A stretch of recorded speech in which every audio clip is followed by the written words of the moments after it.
Clic, bonsoir cinéphiles et cinéphiles. Aujourd'hui, je vais vous parler de ceci. Histoire vraie, Crazy Beer, et je peux l'envoyer dans une forêt. D'abord, le petit synopsis, puis après on en parlera avec Connor.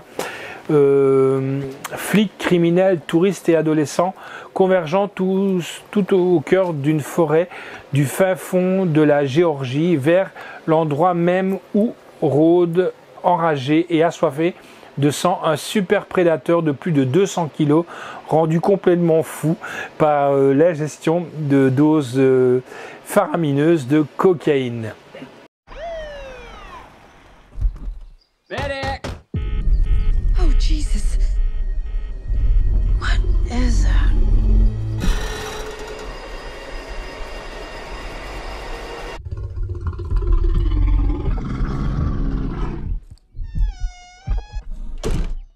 Beth, we should go.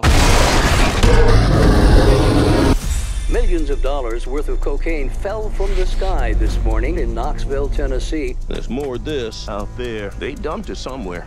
I'm looking for my daughter. Forest is a dangerous place. Hey, Henry, check it out. Something got into it. A deer, maybe. A lot of cocaine was lost. I need you to go and get it. No, don't eat that, don't eat that. Let's see what kind of effect that has on The bear. It fucking did cocaine. A bear did cocaine. There was a bear. A bear? It was far. Hey, that's inappropriate.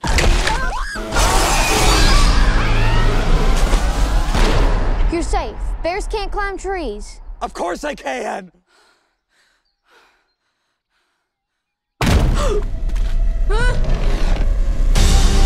Higher, baby. Oh shit. Get higher, baby. It kind of seems like the thing that stays with a man forever. Apex predator. High on cocaine. Out of his mind.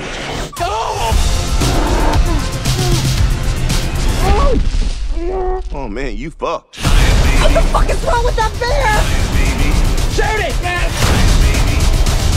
Bear, speed up! Higher, baby. And don't ever come down.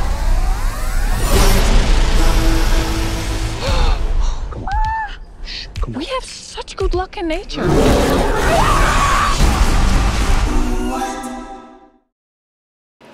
J'espère que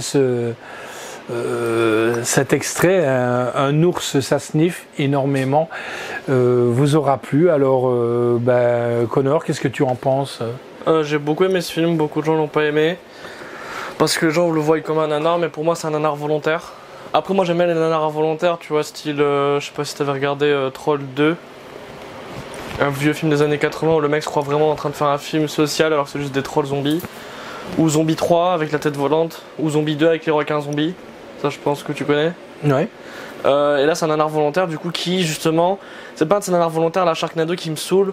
Là c'est juste pour faire du fric et juste entre guillemets rigoler, faire du fric. Non là c'est pour rigoler et rendre hommage à un genre du coup, un sous-genre du cinéma d'exploitation aussi qui est le nanar. C'est très bien mis en scène au niveau du nanardesque, les effets spéciaux sont bien, il y a des situations assez drôles, des situations gore. La musique est bien mise en place aussi durant le film. Le seul point négatif que j'ai, c'est que je l'ai vu une fois en anglais, je crois, et une fois en doublé. Le doublage est vraiment pas terrible par contre. Mais il participe aussi au côté nanar dans tous les cas. Je trouve que le film était très bien mis en scène et très cool. Moi j'ai vraiment bien aimé ce film. En plus, comme on dit, c'est une histoire vraie. Autre chose. Hein? Inspiré d'une histoire vraie. Inspiré. Et aussi sachant que c'est un dernier hommage à Ray Liotta. Ouais, c'est son dernier tournage, il a même pas su assister au montage, je crois. Non, il n'a pas su, même à la première, je crois. À la première, oui, le montage ça se fait avant le. Ouais, donc il a même pas su. Donc, il est mort avant, je crois, de crise cardiaque. Crise cardiaque, insuffisance cardiaque. Insuffisance cardiaque, ouais. Voilà, donc moi j'ai bien aimé. J'ai bien aimé les petits oursons aussi. Il y avait des passages touchants aussi qui étaient assez drôles. Les petites feintes aussi qu'il y a, hein, donc voilà. C'est un film à voir. Pas avec les petites têtes blondes quand même. Hein. Non. S'il y a quand même des trucs assez hard. Moi, quand même, ce que j'ai donné, c'est quand même un 8,5 sur 10. J'aime bien ce qui est nanar. Donc, on a quand même du 7.1, hein, l'air de rien. On va pas se voiler la face. Donc, scénario est de Elizabeth Banks, la réalisation. Scénario de James Warden, avec la production d'Elizabeth Banks, Brian Duffield, Max Endelman, Phil Lord, Christopher Myler et Aditya Sood, avec donc Kerry Russell, qui est le fils de pas Jack Russell, c'est un chanteur. Kurt Russell, oui. Jack Russell, c'est du métal, quoi. Alden Eldridge, Ashley Johnson Jr., Ray Liotta, rip à toi, Isaiah Wilchotz Jr., Brooklyn Prince, musique est de Mark Masher-Broots. Franchement, il faudra que je me la procure, comme je te l'ai dit, hein. J'adore la musique, années 80, hein, Dépêche Mode et tout ça. Photographie de James Guldersens, montage de Joel Nengron, décor de Iron Hen, costume est de Tiziana Corversini, durée du film 1h35, on les voit pas passer, franchement on les voit pas passer. Éditeur donc Universal Pictures France, distribué par Universal Pictures France, sorti le 26 juillet 2023 en vidéo.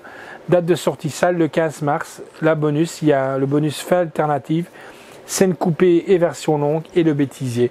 Franchement, je vous le conseille. Crazy Beers. Attention à la poudre, les amis. C'est tout ce que je peux vous dire. Ciao les amis, à bientôt.